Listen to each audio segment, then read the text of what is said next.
ایک بزرگ کا مسجد کے سامنے سے گزر ہوا۔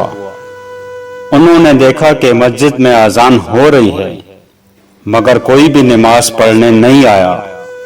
بزرگ نے مؤذن سے کہا کہ ایک بار اور اذان دو۔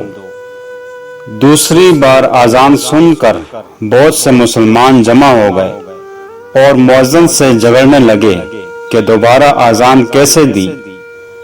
بزرگ نے کہا کہ پہلی اذان ہوئی تو کوئی نہیں آیا اور دوسری اذان سن کر سب جھگڑنے کے لیے آ گئے۔ آج ہمارا حال بھی یہی ہے کہ ہمارے پاس نماز پڑھنے کے لیے وقت نہیں ہے، لیکن امام و مؤذن اور علماء دین کی غلطیوں پہ غلطیاں نکالنے، ان سے الجھنے اور جھگڑا کرنے کے لیے وقت ہے۔